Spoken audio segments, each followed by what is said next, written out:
Good morning. ഈ ആളുകൾ പുതിയതായിട്ട് ഒരാളെ കാണുമ്പോൾ ആദ്യമേ ചോദിക്കുന്ന ഒരു ചോദ്യം, എവിടുത്തുകാരനാണ്, എവിടുന്നാണ് വരുന്നതെന്നാണ്. എന്നോട് അങ്ങനെ ചോദിച്ചാൽ വളരെ സ്പെസിഫിക്കായിട്ട് പറയാൻ ബുദ്ധിമുട്ടാണ്. കാരണം ഞാൻ ഒരുപാട് സ്ഥലത്ത് മാറി മാറി താമസിച്ചിട്ടുള്ളതാണ്. എങ്കിലും നമ്മുടെ കുട്ടിക്കാലം ചെലവഴിച്ച ആ സ്ഥലത്തിനോട് ഒരു പ്രത്യേക മമത കാണും. ആ തരത്തിൽ നോക്കിയാൽ ഞാൻ തിരുവനന്തപുരംകാരനാണ്. തിരുവനന്തപുരത്താണ് എൻ്റെ വിദ്യാഭ്യാസം മുഴുവൻ നടന്നത്. അപ്പോൾ തിരുവനന്തപുരത്തുകാരുടെ ഭാഷയിൽ പറഞ്ഞാൽ ഞാനൊരു തിരുവനന്തപുരംകാരനാണ്. എന്തിരപ്പി, ശരിയല്ലയോ? അപ്പോൾ തിരുവനന്തപുരത്ത് വന്ന് പെട്ടത് എങ്ങനെയാണെന്ന് ചോദിച്ചാൽ അതിനൊരു ചെറിയ ചരിത്രമുണ്ട്. അപ്പം ചില ചരിത്രപരമായ കാര്യങ്ങളെപ്പറ്റി ഇന്ന് സംസാരിക്കാം. എൻ്റെ അച്ഛൻ ഒരു പത്രപ്രവർത്തകനായിരുന്നു. അദ്ദേഹം ജോലി ചെയ്തിരുന്നത് എറണാകുളത്തായിരുന്നു. അപ്പോൾ എറണാകുളത്തിനടുത്ത് വരാപ്പുഴ പുത്തൻപള്ളി എന്ന് പറയുന്ന ഒരു ചെറിയ ഗ്രാമത്തിലായിരുന്നു ഞങ്ങളുടെ തറവാട്.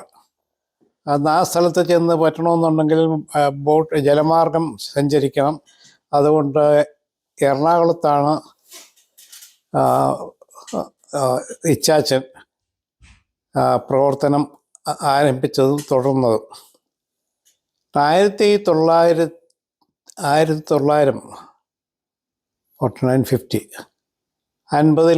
തിരുവിതാംകൂറും കൊച്ചിയും കൂടെ സംയോജിപ്പിച്ച തിരുക്കൊച്ചി സംസ്ഥാനമുണ്ടായി. അപ്പം ആ സമയത്ത് കൊച്ചിയുടെ പ്രാധാന്യം കുറയുകയും തിരുക്കൊച്ചിയുടെ തലസ്ഥാനമായ തിരുവനന്തപുരത്തേക്ക് താമസം മാറ്റേണ്ടതായിട്ടും വന്നു. മലയാള മനോരമയുടെ തിരുവനന്തപുരത്ത് ചീഫ് റെപ്രസെൻറ്റേറ്റീവ് എന്ന നിലയിലാണ് എൻ്റെ ഇച്ചാച്ചൻ തിരുവനന്തപുരത്തേക്ക് താമസം മാറ്റിയത്. അപ്പോൾ തിരുവനന്തപുരത്തെ അക്കാലം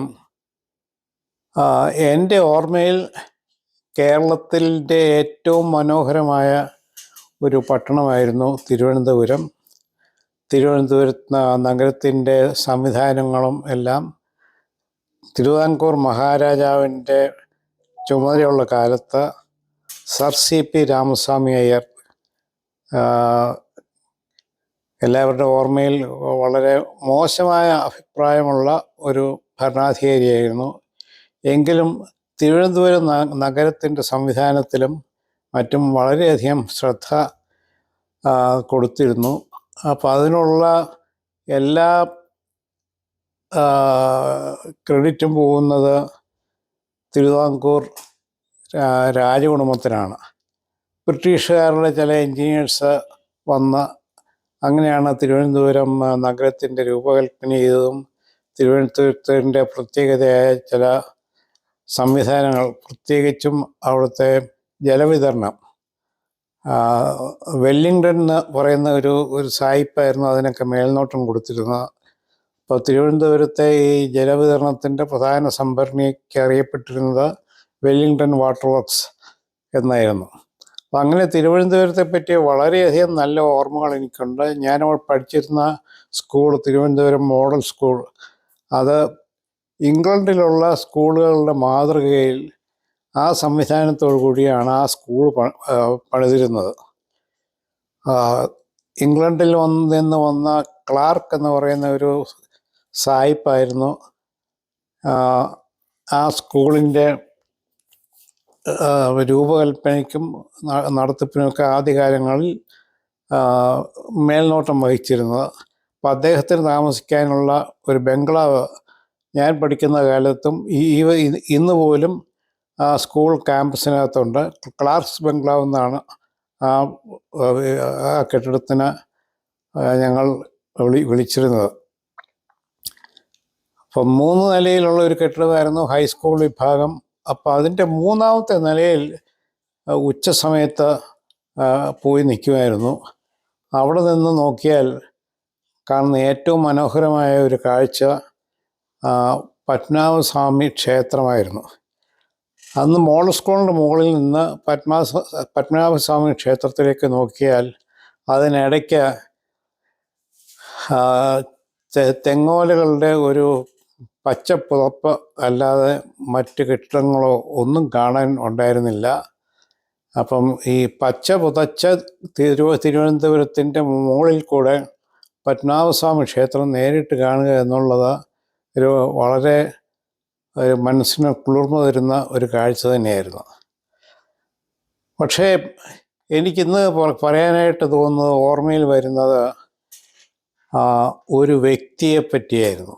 ആ വ്യക്തി അന്നത്തെ തിരുവിതാംകൂറിൻ്റെ ഭരണാധികാരിയായിരുന്ന ശ്രീ ചിത്ര തിരുനാൾ ബാലരാമവർമ്മ മഹാരാജാവായിരുന്നു. ഈ തിരുവിതാംകൂറും കൊച്ചിയും കൂടെ സംയോജിപ്പിച്ച് കഴിഞ്ഞ് ഉണ്ടായ തിരുക്കൊച്ചി സംസ്ഥാനത്തിൻ്റെ രാജപ്രമുഖനുമായിരുന്നു.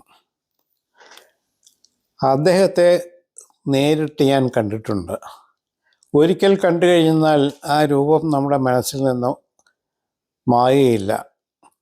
അത്രയ്ക്ക് സൗമ്യനും സുന്ദരനും, ഈ കാണുന്ന ആളുകളിൽ താല്പര്യം ഉണ്ട് എന്ന ഒരു മുഖഭാവത്തോടു കൂടിയും വളരെ ശാന്തനും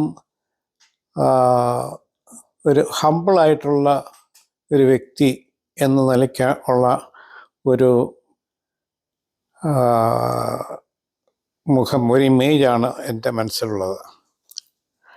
അദ്ദേഹത്തെ കാണുന്നത് വളരെയധികം മനസ്സിന് ആഹ്ലാദം പകരുന്ന ഒരു സംഭവമായിരുന്നു. അപ്പോൾ അതിന് ഞാൻ മനസ്സിലാക്കിയത്, എല്ലാ ഞായറാഴ്ച ദിവസങ്ങളിലും ഏകദേശം 7 മണിയോടുകൂടി തിരുവനന്തപുരത്തെ പ്രധാന വീഥിയിൽ കൂടെ ഒരു കാറിൽ സഞ്ചരിച്ച ശ്രീ പത്മനാഭസ്വാമി ക്ഷേത്രത്തിൽ തൊഴാൻ പോകുന്ന ഒരു ഒരു ഒരു ഒരു പരിപാടി ഉണ്ടായിരുന്നു. അപ്പം ഞായറാഴ്ച ദിവസം കാലത്തെ ഞങ്ങളൊക്കെ പള്ളിയിൽ പോകുന്ന സമയമാണ്. കാലത്ത് 7 മണിക്ക് തിരുവനന്തപുരത്തെ പള്ളി, അന്ന് ഉണ്ടായിരുന്ന ഏക പള്ളി, പാളയത്ത് നല്ല തലയെടുപ്പോടുകൂടി നിൽക്കുന്ന പാളയം കത്തീഡ്രൽ, സെൻറ്റ് ജോസഫ്സ് കത്തീഡ്രൽ മാത്രമായിരുന്നു അന്നുണ്ടായിരുന്ന ഒരു പള്ളി. അത് തിരുവനന്തപുരത്തെ ഒരു വളരെ പ്രൗഢിയുള്ള ഒരു കെട്ടിടമായിരുന്നു. ഇന്നും അതുണ്ട്. പക്ഷെ അതിന് ചുറ്റും മറ്റ് വലിയ കെട്ടിടങ്ങളൊക്കെ വന്നത് കാരണം അതിൻ്റെ ആർക്കിടെക്ചറൽ അല്ലെങ്കിൽ ഭംഗിക്ക്, അതിൻ്റെ ആ രൂപത്തിന് അത്രയും ഒരു പ്രൗഢി ഇന്ന് തോന്നുന്നില്ല. എങ്കിലും അക്കാലത്ത്, ഞാൻ പറയുന്നത് 1950 ശേഷം ഉള്ള ഏകദേശം 1.5 ദശാബ്ദങ്ങളുടെ അനുഭവകഥയാണ്. അപ്പോൾ കാലത്തെ 7 മണിക്കൊരു കുർബാനയുണ്ട്. ആ കുർബാന കാണാനാണ് വീട്ടിൽ നിന്ന് പോകുന്നത്. പക്ഷേ ഞാൻ പള്ളിയിൽ എത്തുന്നതിന് മുമ്പ് VJ town hall, Thiruvananthapuram university college, അതിൻ്റെ മുൻവശത്തായിട്ട് ഞാൻ നിലയുറപ്പിക്കും. റോഡിൽ ആരും തന്നെ കാണുകയില്ല. വളരെ ശൂന്യമായി കിടക്കുന്ന റോഡ്. അപ്പോൾ രാജാവ് കവടിയാർ കൊട്ടാരത്തിൽ നിന്ന് ഇറങ്ങുമ്പോൾ തന്നെ അവിടെ നിൽക്കുന്ന പോലീസുകാരൻ ഒരു വലിയ വിസിൽ അടിക്കും. ആ വിസിലടിച്ചാൽ അതിൻ്റെ അർത്ഥം മഹാരാജാവ് വരുന്നുണ്ട്, എല്ലാവരും സൈഡിലേക്ക് മാറി നിൽക്കണം എന്നുള്ളതാണ്.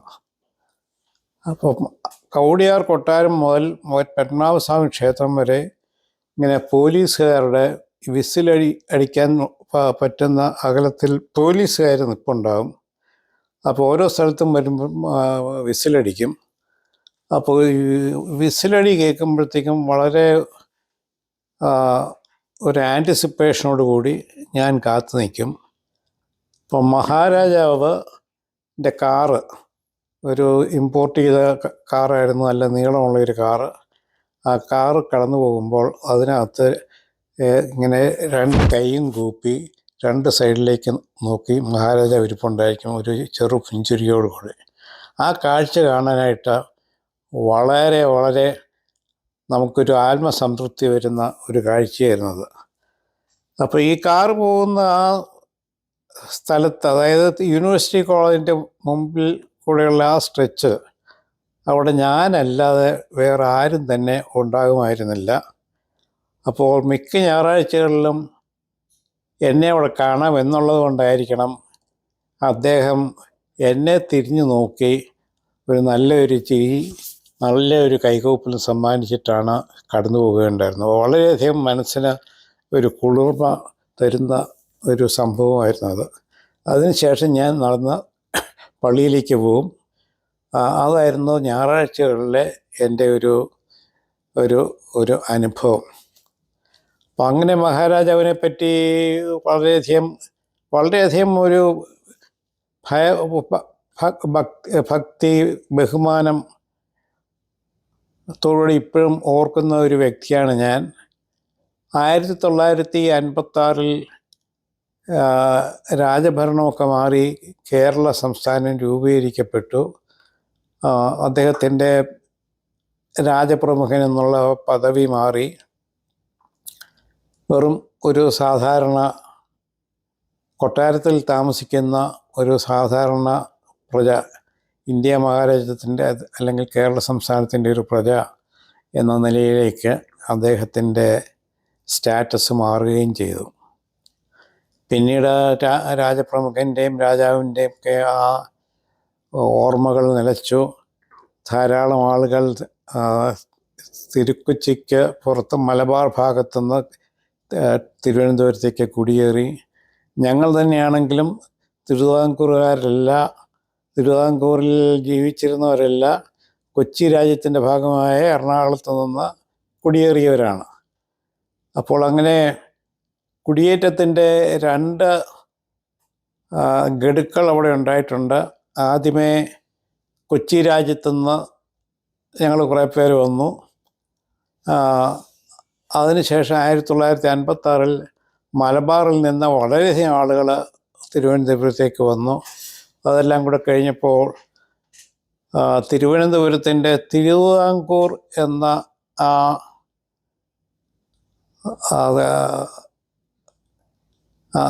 തിരുവിതാംകൂർ എന്നുള്ള സ്റ്റാറ്റസ് അല്ലെങ്കിൽ ആ നേച്ചർ വളരെയധികം മാറി. അതിനുശേഷം ഇദ്ദേഹത്തിനെ പറ്റിയുള്ള ഓർമ്മകൾ എപ്പോഴും എൻ്റെ മനസ്സിലുണ്ടായിരുന്നു. വളരെ നാളുകൾക്ക് ശേഷം ഞാൻ എൻ്റെ വിദ്യാഭ്യാസം പൂർത്തിയാക്കി ജോലിയിൽ പ്രവേശിച്ചു.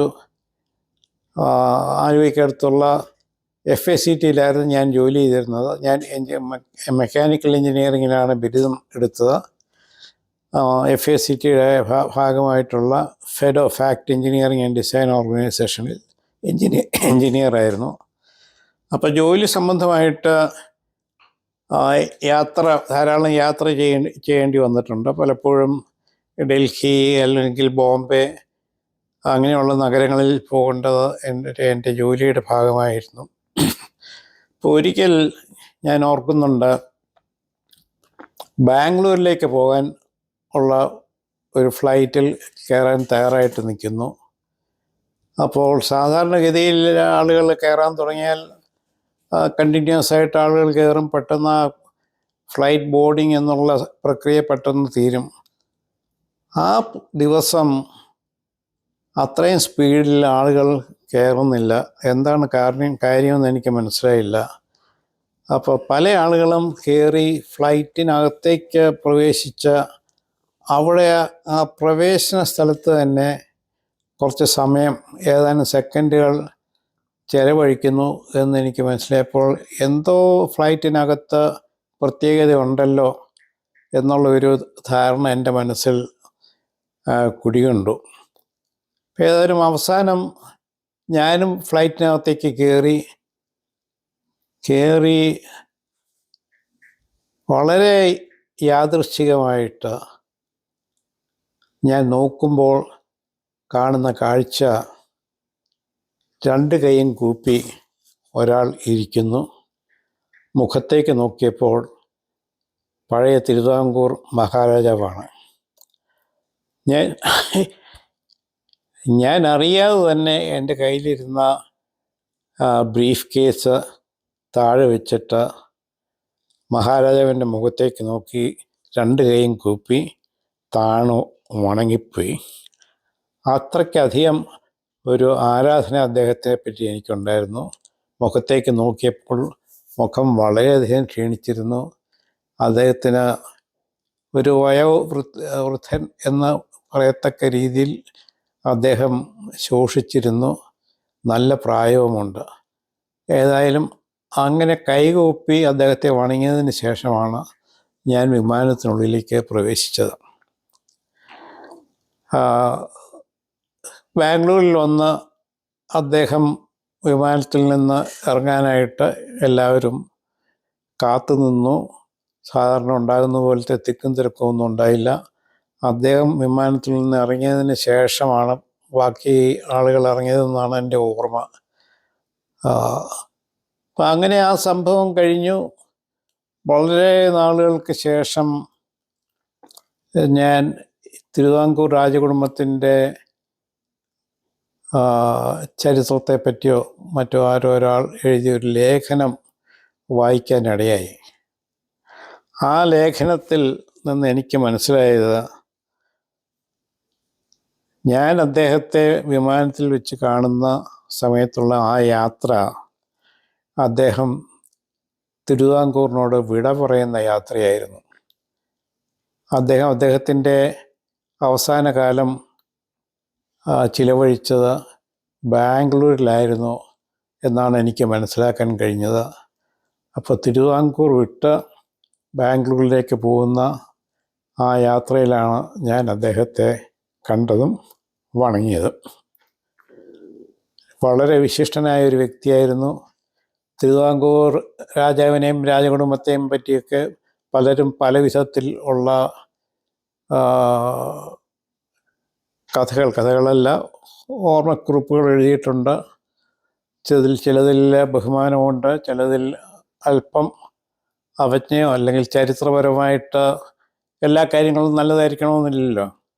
പക്ഷേ എൻ്റെ ഓർമ്മയിൽ ഞാൻ വളരെയധികം ബഹുമാനിക്കുന്ന ഒരു വ്യക്തിത്വമാണ് തിരുവിതാംകൂർ മഹാരാജാവ് ശ്രീ ചിത്രതിരുനാൾ ബാലരാമവർമ്മ എന്ന വ്യക്തിത്വം. Thank you.